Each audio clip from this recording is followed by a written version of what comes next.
अस्सलाम वालेकुम। सब खैरियत से हैं? आवाज आ रही है? वालेकुम सलाम। जी सर, आवाज़ आ रही। स्क्रीन भी शो हो रही है?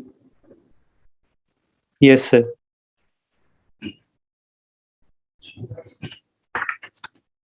कल के लेक्चर से रिलेटेड किसी का कोई क्वेश्चन?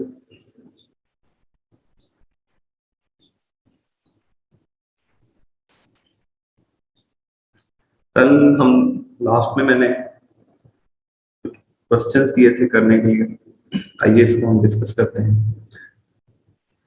क्विकली। हम इसको जो रूल मैंने बताया था, first half same year, second half next year, अगर उसके तहत हम इसको करें तो पहले का आंसर क्या आएगा हमारा? 2019। 2000। Second half 2019। First half same year 2022। First half same year, first half same. इसका आंसर ये आंसर है। आप मैच कर लें जो आपने सोचा था, और अगर कोई गलत है और उसमें कोई अंडरस्टैंडिंग का मसला है तो वो डिस्कस कर लें, पूछ लें, ताकि हमारे टेक्स्ट सीरीज जो हैं आज के बाद हमारे बिल्कुल क्लियर होने चाहिए।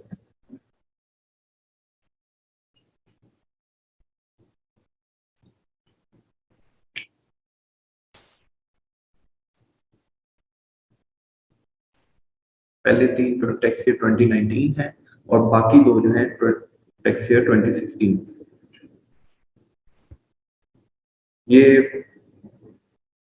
फ्यूचर में जब हम क्वेश्चंस करेंगे तो उसमें हमारा मजीद मैच्योर हो जाएगा कॉन्सेप्ट। कल हमने पढ़ा था स्कोप ऑफ टैक्स, जिसमें हमने ओवरव्यू लिया था पर्संस का, और टैक्स ईयर को हमने समझा था और बुक से भी रीड किया था। आज हम जो पर्संस हैं उसको बुक से देखते हैं कि उसकी डेफिनेशन क्या है। लॉ ने कंपनी एओटी को क्या डिफाइन किया है, और इसके अलावा कुछ डेफिनेशंस आज हम बुक से देखते हैं।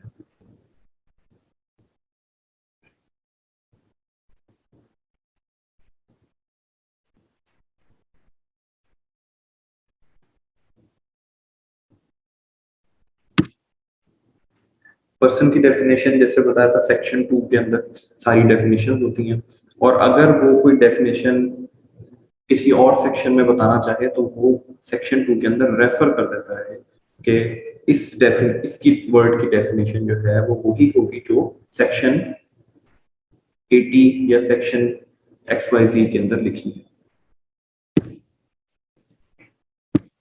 पर्सन की डेफिनेशन है an individual, a company or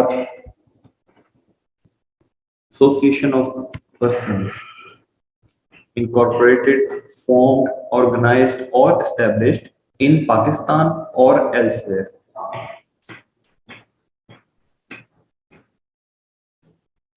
तीसरा वो गवर्नमेंट को भी, फेडरल गवर्नमेंट, आपको पता होगा दो गवर्नमेंट होती है, फेडरल गवर्नमेंट होती है और उसके नीचे प्रोविंस की अपनी गवर्नमेंट होती है। उसने फेडरल गवर्नमेंट को पर्सन की डेफिनेशन में डाल दिया।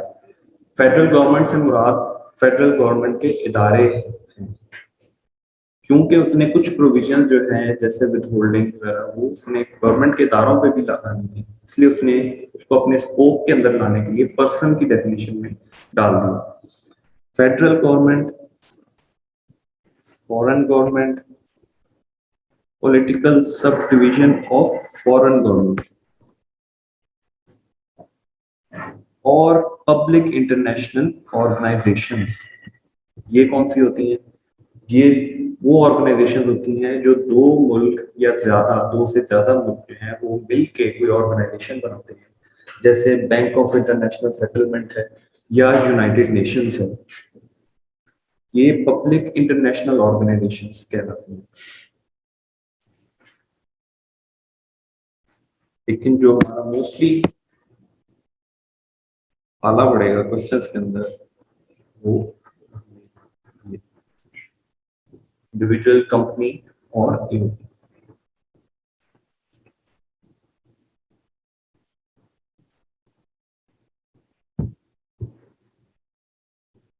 ये वो पर्सन हैं जिनकी टैक्स कंप्यूटेशन टैक्स लॉ हमने देखे हैं।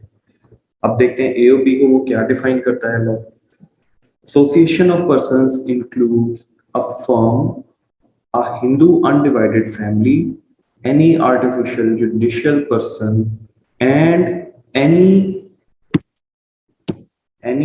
और इसके दरमियान स्पेस है, any body of persons formed under a foreign law but does not include a company. Company की डेफिनेशन और है, ठीक है। इसमें कहता है कि फर्म क्या है, नीचे ही उसने बता दिया। Firm means the relation between persons who have agreed to share the profit of a business carried on by all or any of them acting for all। यानी कि ऐसा रिलेशन दो लोगों के दरमियान जिसमें वो प्रॉफिट शेयरिंग बिजनेस की एग्री करें, बेशक वो सारे चलाएं या कोई एक बंदा भी चलाए। ये की एलिमेंट है इसके अंदर।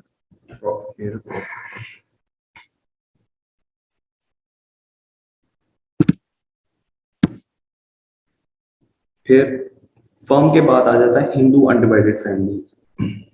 बेसिकली ये जो फैमिली बिजनेसेस हैं जिसमें कोई फॉर्मल कॉन्ट्रैक्ट नहीं होता,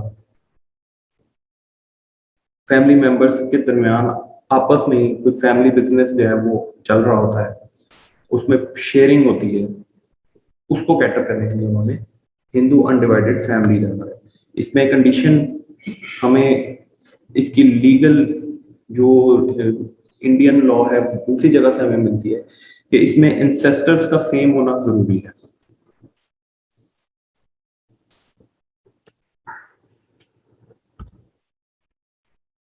एनी आर्टिफिशियल जुडिशियल पर्सन, ये वो पर्सन होते हैं जो कि जिसमें कोई इंसान इन्वॉल्व नहीं होता, नॉन ह्यूमन होते हैं और form by law.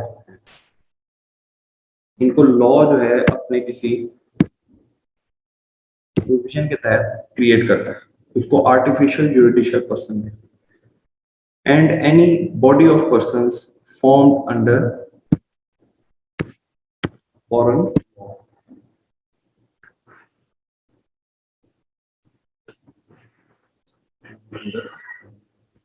But does not include company। AOP की डेफिनेशन यहाँ कंप्लीट होती है। कैफ लेवल पे वो मोस्टली जो है वो बता देगा आपको ये AOP है। अब हमारा अगला पर्सन जो है कंपनी। जैसा कि मैंने कल भी बताया था कि कंपनी की डेफिनेशन टैक्स की नजर में वो है जो उसने डिफाइन करती है और वो खासी लंबी लिस्ट है।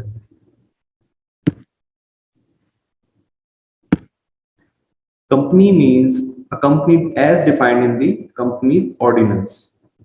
उसने कहा कि जो कंपनी ऑर्डिनेंस के अंदर मैंने कंपनी को डिफाइन किया है वो ही कंपनी की डेफिनेशन यहाँ पे भी एप्लीकेबल है। A small company as defined in section 2। ये आज ही हम पढ़ेंगे कि स्मॉल कंपनी को भी उसने इसी में कैटर किया और उसको डिफाइन भी किया अपने सेक्शन 2 के अंदर, उसको भी उसने कंपनी की डेफिनेशन में डाल दिया। A body corporate form by और under any law in force in Pakistan. अगर किसी और बॉडी किसी और लॉ के तहत अगर कोई कॉर्पोरेट बॉडी क्रिएट कर रहा है लॉ और वो उसके तहत बन रही है तो वो भी कंपनी की डेफिनेशन में आएगी।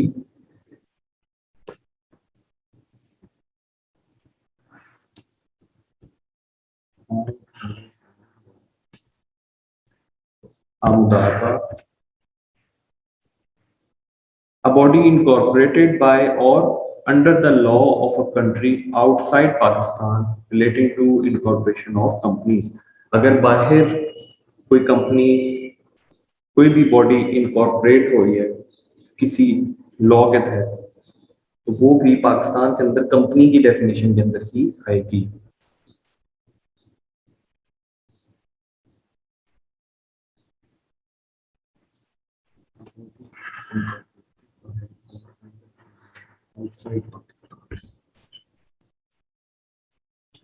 A foreign association, whether incorporated or not, which the board has by general or special order declared to be a company for this purposes. इसको ease of understanding के लिए हम ब्रैकेट्स में ले लेते हैं।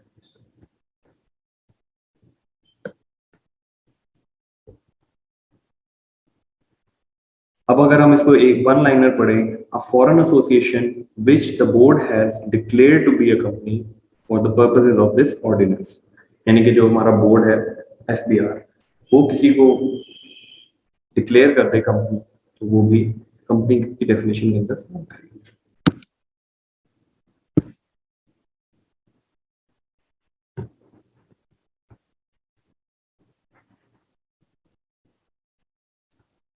उसके बाद प्रोविंशियल गवर्नमेंट और लोकल गवर्नमेंट। ऊपर जब हमने पर्सन की डेफिनेशन पढ़ी थी तो उसमें उसने फेडरल गवर्नमेंट डाला था, प्रोविंशियल और लोकल गवर्नमेंट को उसने कंपनी की डेफिनेशन के अंदर डाल दिया।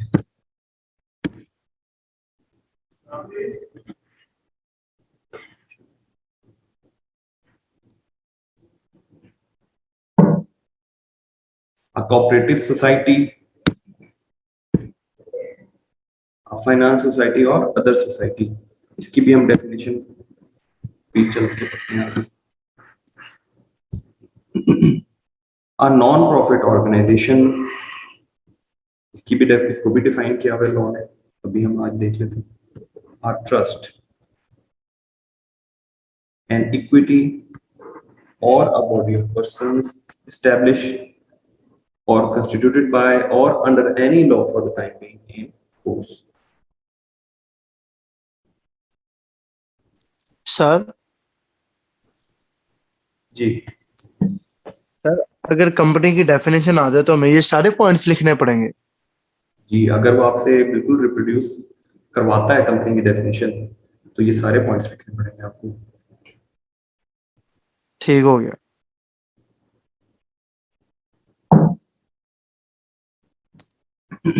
ये जो हाईलाइट करवा रहा हूँ ना, ये की पॉइंट्स तो आपकी फिंगर टिप में होने चाहिए, ठीक है। और जब आप लिखने लगे तो आपको याद, अगर आप ये ना भी लिखे ना, भूल भी जाएं, a small company as defined in section 2 of the income tax ordinance, तो वो स्मॉल कंपनी लिखने पे भी आपको कैटर कर सकता है, तो ऐसा कोई मसला नहीं है। लेकिन ये जो हाईलाइटेड है चीजें, ये आपको याद होनी चाहिए।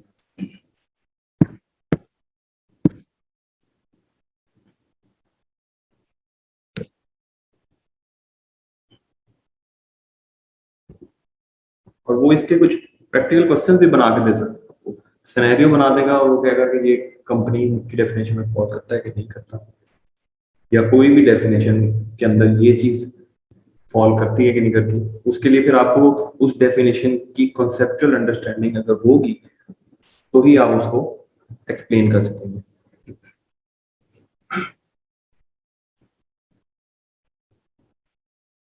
उसके बाद डेफिनेशन लोकल गवर्नमेंट की आ गई, ये इंपॉर्टेंट नहीं है, उसने बस यही बता दिया कि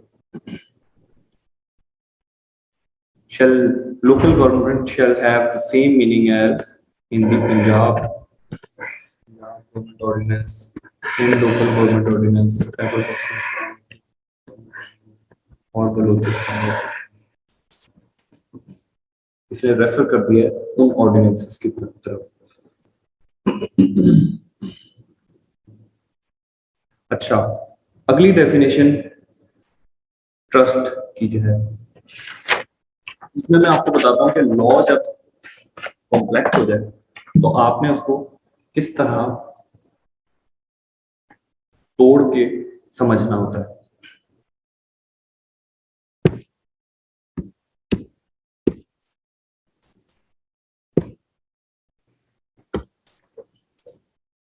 मैं यहाँ लिखता हूँ,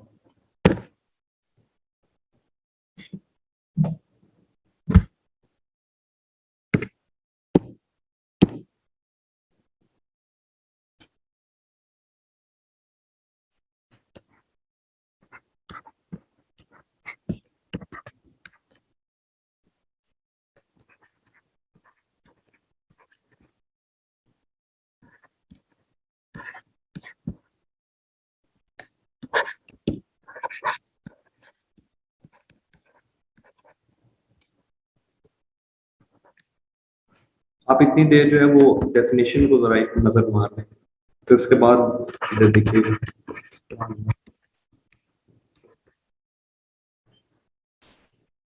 अगर मैं प्लेन रीडिंग करूं डेफिनेशन की, तो ये बनेगी trust means an obligation annexed to the ownership of property and arising out of the confidence reposed in and accepted by the owner or declared and accepted by the owner for the benefit of another or of another and the owner and includes unit trust।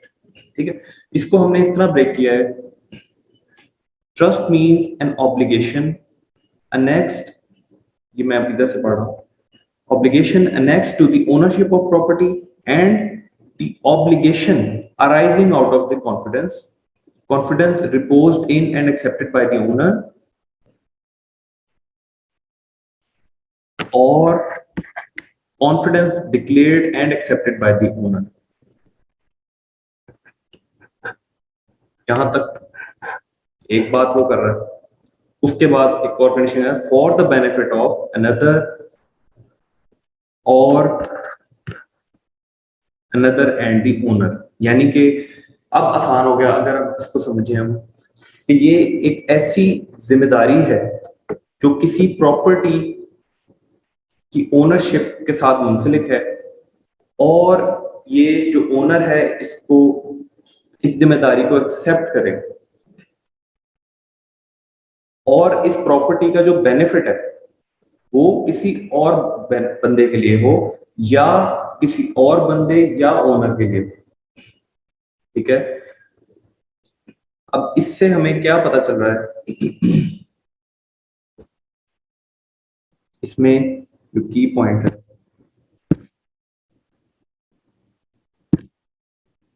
ownership of property reposed and accepted by the owner या declared and accepted by the owner for the benefit of another person or another and the owner। इसका मतलब ये हुआ कि owner अगर सिर्फ अपने benefit के लिए कर रहा है काम, उस प्रॉपर्टी को होल्ड कर रहा है, तो वो फिर ट्रस्ट के अंदर नहीं आएगा। उसमें जो बेनिफिशियरी है या तो कोई थर्ड पर्सन होगा या third person and the owner, owner के साथ होगा, सिर्फ अपने लिए वो नहीं कर सकता। And include a unit trust. Unit trust क्या होता है अभी आगे डेफिनेशन भी पढ़ लेते हैं, लेकिन ये म्यूचुअल फंड,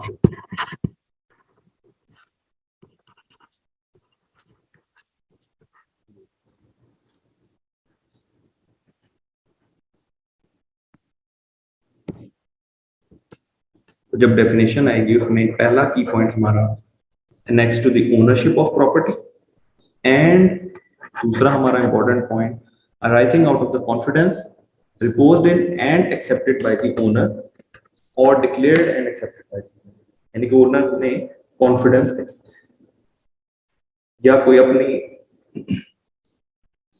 इंटेंशंस को एक्सेप्ट किया हो, विदाउट एक्सेप्टेंस ट्रस्ट क्रिएट नहीं होता। और तीसरा इसमें जो अहम पॉइंट है वो बेनिफिट।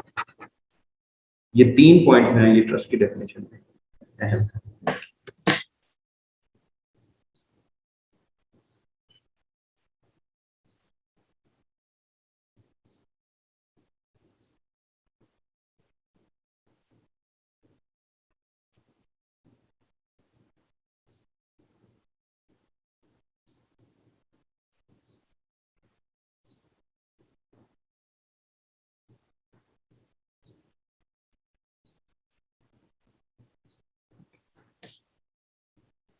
इसको बेशक आप लिख लें।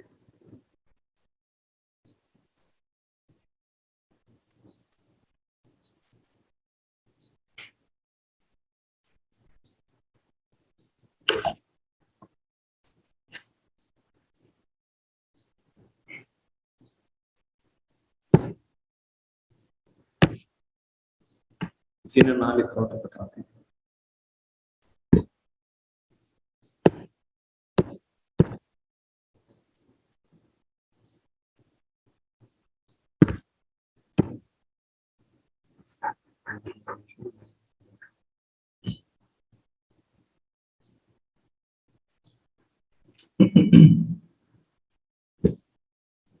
चलिए अगली डेफिनेशन पे आ जाते हैं, public company.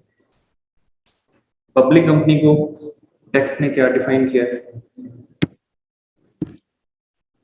Public company means point A, a company in which not less than 50% of the shares are held by the federal government or provincial government. अच्छा, इसमें की पॉइंट ये है नॉट लेस देन 50%। जहां कहीं भी नॉट लेस देन या not more than आए, आपने अपनी अंडरस्टैंडिंग की क्लैरिटी के लिए जो फिगर बता रहा है उस पे रख के सोचना है कि 50% अगर होगा तो क्या आंसर है? 50% पे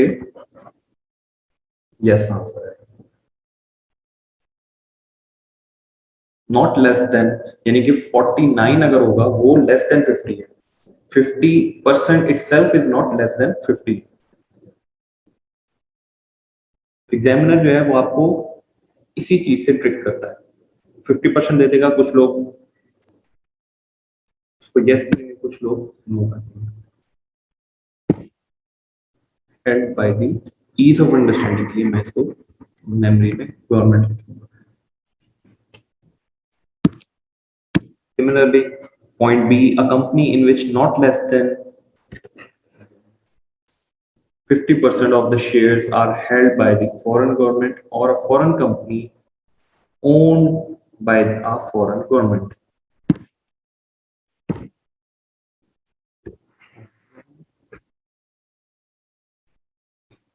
Or a foreign company owned by foreign government.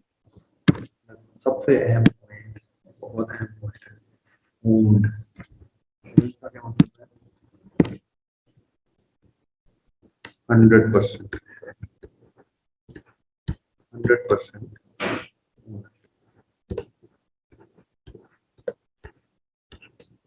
जो हम अकाउंट्स में पढ़ते हैं वो इसके अंदर नहीं आएगी। Foreign company owned by a foreign government.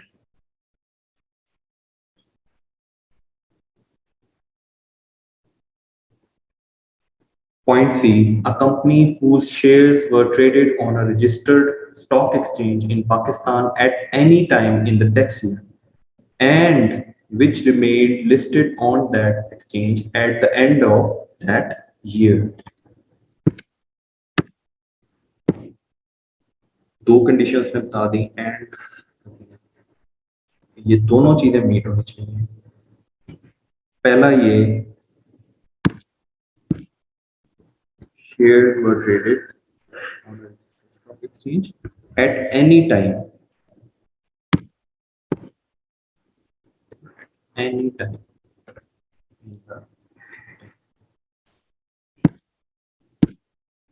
And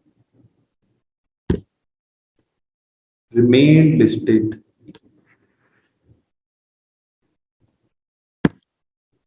closing day पे वो लिस्टेड भी होना चाहिए। अगर वो सिनेरियो बना देता है कि साल के बीच में लिस्टिंग खत्म हो गई but any time in that tax year shares trade तो हो रहे थे बट साल के बीच में जो है लिस्टिंग खत्म हो गई तो वो फिर पब्लिक कंपनी नहीं कहलाएगी।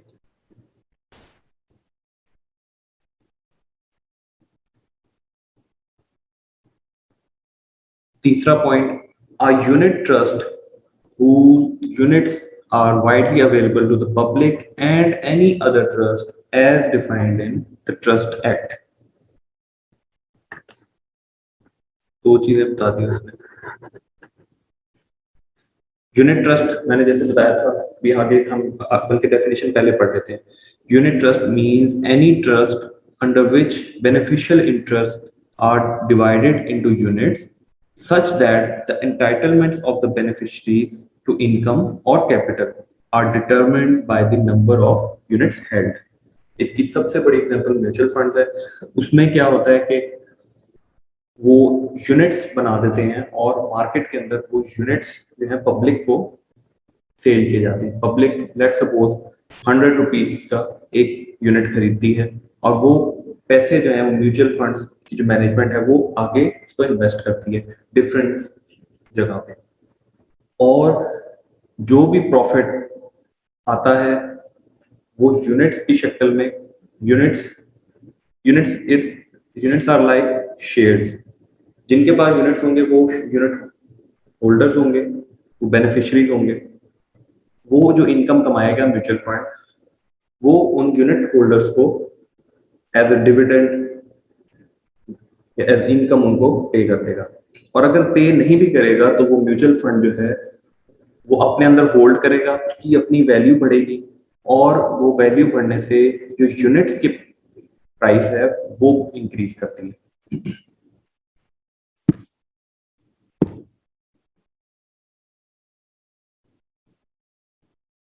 इसलिए इसने डेफिनेशन में लिखा means any trust under which beneficial interest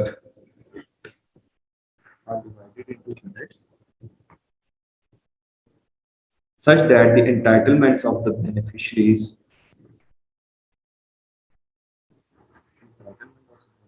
to income or capital increase होगा are determined by the number of units held.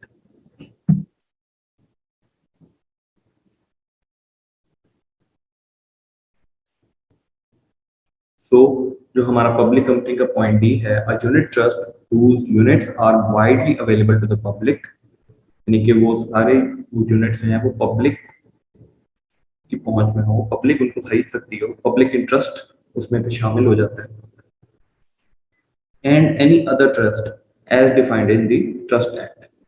और ट्रस्ट एक्ट के अंदर क्या डेफिनेशन है वो हमें फिर करवा दें, हमने बस हमें या तो बता दिया जाएगा या अगर हमसे डेफिनेशन पूछी जाएगी तो हमने ये लिख देना अदर ट्रस्ट एज।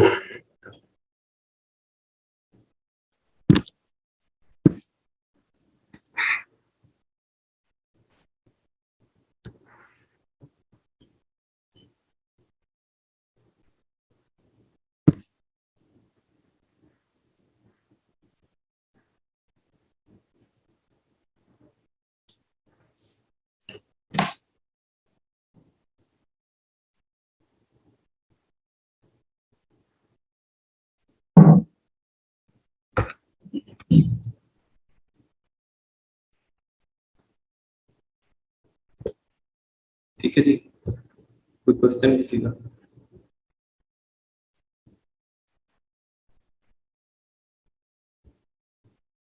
अगली डेफिनेशन देख लेते हैं। Private company means a company that is not a public company. जो पीछे हमने कंपनी की डेफिनेशन पढ़ी थी, ठीक है, जो ये पब्लिक कंपनी की डेफिनेशन को मीट नहीं करेगी वो प्राइवेट कहलाएगी। Banking company means banking company as defined in the Banking Company Ordinance 1962 and includes any body corporate which transacts the business of banking in Pakistan. यहाँ पे भी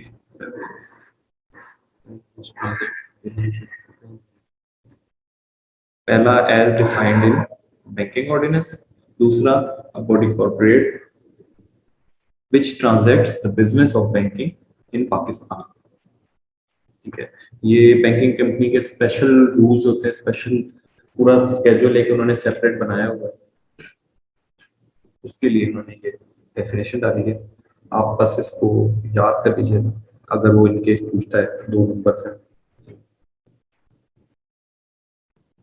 तीसरी definition corporate society means a cooperative society registered under cooperative societies act 1925। और वहां पे क्या है हमें कुछ पता or under any other law for the time being in force in Pakistan for the registration of corporate societies। में 2 points बताए हैं, रजिस्टर्ड अंडर, पहला पॉइंट ये कोऑपरेटिव सोसाइटी में, दूसरा ये कि किसी और लॉ के तहत भी जो कोऑपरेटिव सोसाइटीज की रजिस्ट्रेशन के लिए आता है उसके अंदर भी अगर रजिस्टर्ड होगी तो वो भी टैक्स के नजर में कोऑपरेटिव सोसाइटी कहलाएगी।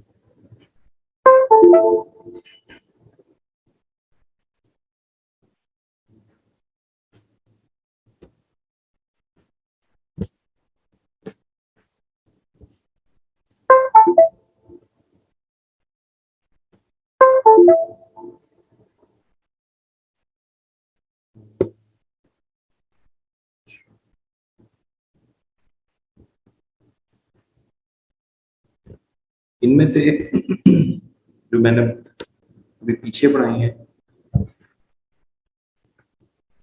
इंपॉर्टेंट डेफिनेशन बता देता हूँ।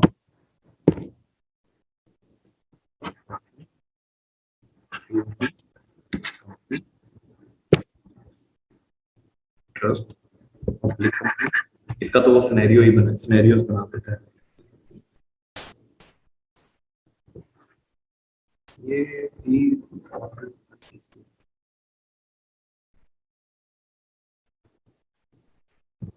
आगे बताता हूँ।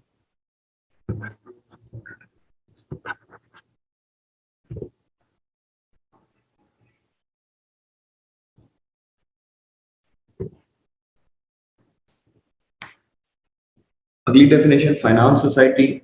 Finance society includes a cooperative society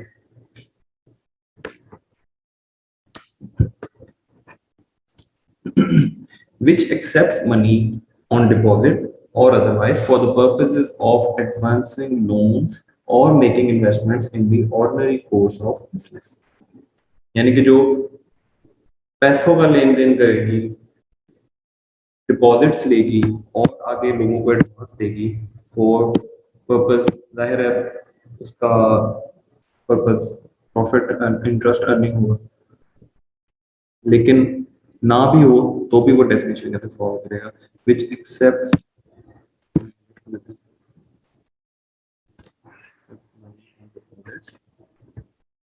otherwise for the purposes of advancing loans and making investments। ये दो कंडीशन, यानी वो कोऑपरेटिव सोसाइटी जो हमने पहले डेफिनेशन में पढ़ा जो कि ये दो काम करेगी वो फाइनेंस सोसाइटी करेगी।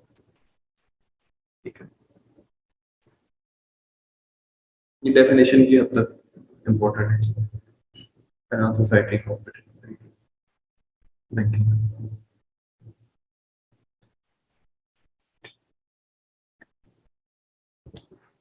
अभी तो किसी का कोई क्वेश्चन? आगे हम दो इम्पोर्टेंट डेफिनेशन पढ़ेंगे। इम्पोर्टेंट है बट आसान है।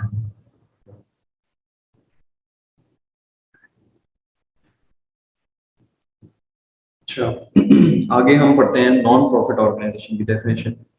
Non profit organisation means any person other than an individual which is established for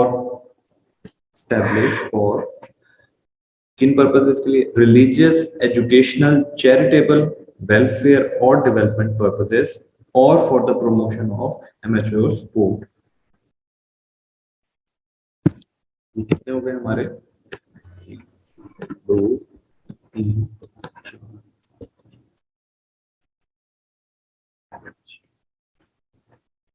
in 5 purposes के लिए एस्टैब्लिश की गई हो and formed and registered under any law as non-profit organization। Formed and registered, इसमें registered तो पता है मैं दूंगा, registered under any law as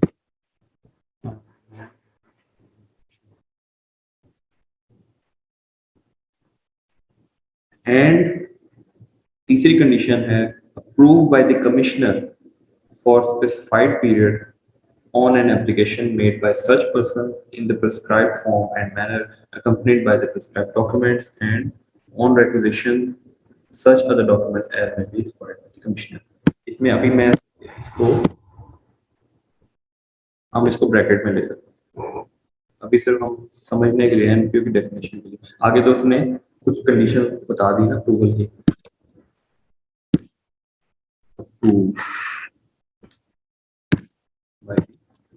commissioner commissioner ये जो हायरार्की मैंने उस दिन बताई थी, उसमें बोर्ड, कमिश्नर और चीफ कमिश्नर, इन तीन लोगों में आपने फर्क रखना है। अगर आप अप्रूव बाय द बोर्ड कर देंगे तो वो फर्क हो जाएगा, अप्रूव बाय द कमिश्नर। आगे वो बता देता है कि on an application made by such person, पहली कंडीशन, ये छोटा सा क्वेश्चन बना सकता है कि एनपीओ के अप्रूवल के लिए क्या कंडीशन लॉ में बताना, इसी के अंदर से वो निकालेगा। और हम ढूंढते रह जाएंगे कि हमने तो सेपरेट हेडिंग के साथ कभी पढ़ा ही नहीं था, तो वो बेसिकली इस डेफिनेशन के अंदर से उसने क्वेश्चन निकाला होगा। On an application made by such person in the prescribed form and manner, दूसरी condition, accompanied by the prescribed documents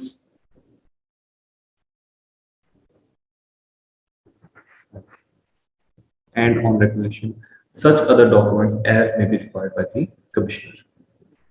एक ही पॉइंट है, डॉक्यूमेंट्स आपके प्रिस्क्राइब डॉक्यूमेंट्स जो कि बोर्ड ने या कभी किसी नोटिफिकेशन में प्रिस्क्राइब किए हो, या कमिश्नर उस टाइम पे आपसे कोई भी डॉक्यूमेंट रिलेटेड मांग सकता है। ये तीन चीजें करनी है अप्रूवल के लिए।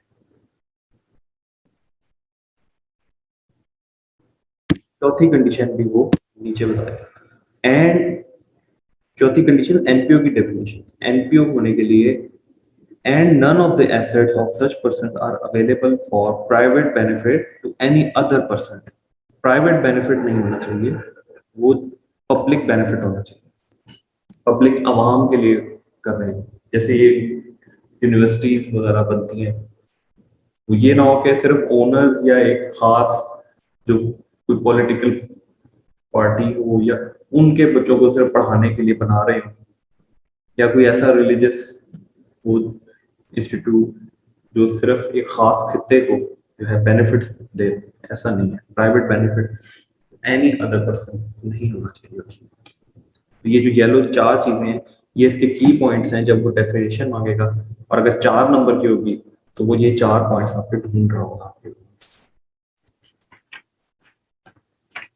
आखिर में स्मॉल कंपनी की डेफिनेशन, जो हमने कंपनी जब हमने कंपनी की डेफिनेशन पढ़ी थी, उसमें जो सेकंड पॉइंट था उसमें उसने स्मॉल कंपनी को भी कंपनी का पार्ट बनाया। और कंपनी की डेफिनेशन, स्मॉल कंपनी की डेफिनेशन वो क्या बता रहा है? A small company means a company registered on or after the first day of July 2005 under the Companies Ordinance 1984। यानी कि वो कंपनी रजिस्टर हुई हो इस डेट के, पहली बात, ठीक है। ये कंडीशन है, ठीक है। नीचे 4 तो वो पॉइंट्स में बताता है, लेकिन ये 5वीं कंडीशंस जो है, कंडीशन जो है इसने ऊपर बता दी। तो वो ये ट्रिक भी कर सकता है कि आपको 4 कंडीशन जो है वो पूरी होती नजर आ रही हो, लेकिन वो पहली जो कंडीशन है वो ना मीट हो। पहली condition, has a paid up capital plus undistributed reserves not exceeding 50 million. Ease of understanding के लिए आप अपने बुक पे मिलियन को मैं एम लिख सकता हूं, आप ये लिख सकते हैं याद रखने के लिए। And has employees not exceeding 250 any time during the year.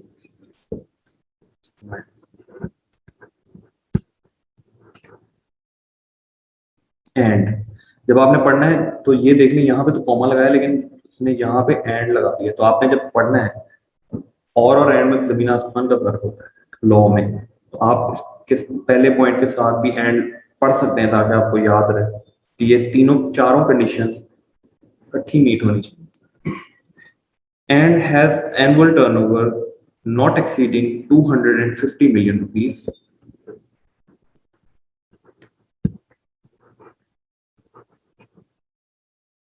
and is not formed by the splitting or the constitution of company already in existence. अच्छा, calculate कर लेते हैं. Paid up capital plus under distribution employees annual turnover. ठीक है. चौथा point कहता है कि लोग क्या करते हैं कि जब ये उन्होंने स्मॉल कंपनी की डेफिनेशन डाली या कभी उन्होंने पढ़ी स्मॉल कंपनी की डेफिनेशन और उन्होंने जब इसके ट्रीटमेंट देखी और उसमें बेनिफिट्स मिले हुए थे, जैसे कि टैक्स इंसेंटिव्स का वर्ड आपने पूछा, टैक्स इंसेंटिव्स मिले हुए थे स्मॉल कंपनी को, तो उन्होंने सोचा कि हम अपनी बड़ी कंपनी को छोटे छोटे हिस्सों में तोड़ के स्मॉल कंपनी बना लेते हैं ताकि हमें ओवरऑल फायदा हो जाए. बट उन्होंने लॉ में डाल दिया कि अगर एक कंपनी ऑलरेडी इन एग्जिस्टेंस है उसको आप तोड़ के या उसमें कुछ ऐसी अरेंजमेंट्स करके आप अगर करेंगे और ये कंडीशन मीट कर भी गई तो भी वो स्मॉल कंपनी नहीं होगी. आपको क्वेश्चन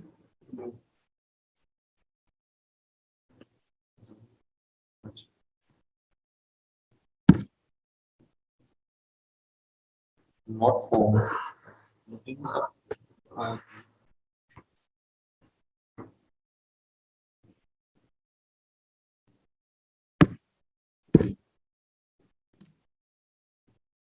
इसमें किसी का कोई क्वेश्चन? वर्ड्स वगैरह सारे आसान ही थे वैसे इसमें टेक्निकल. सर ये एनुअल टर्नओवर का मीनिंग बता दीजिए. Annual turnover means sales. आपकी जो सेल है पूरे साल की वो 250 मिलियन से कम होनी चाहिए.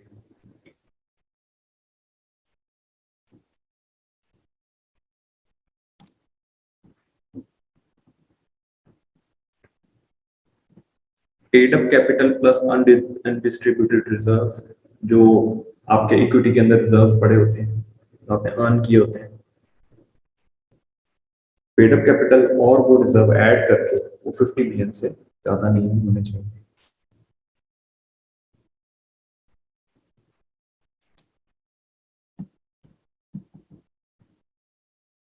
ठीक है जी. अच्छा, अब इसके नेक्स्ट पेज पे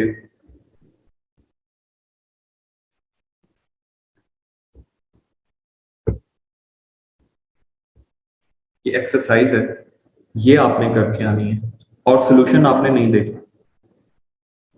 सोल्यूशन हम कल डिस्कस करेंगे. एक्सरसाइज आपने खुद से करनी है अपने तौर पे, ताकि अगर कोई आप गलती करें तो वो आपको कल एक मेंटल हिट पड़ेगी.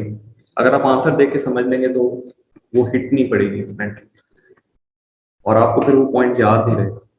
तो आपने सोल्यूशन नहीं देखना, क्वेश्चन खुद सॉल्व करना है और उसको छोड़ देना है. जो आपको लगता है अंडरस्टैंडिंग के मुताबिक उसको सॉल्व करके छोड़ देना है. कल जब हम करेंगे और कल जब आप अगर कोई आपकी फर्क आएगा तो फिर हम डिस्कस कर लेंगे और आपको इंशाल्लाह याद रहेगा.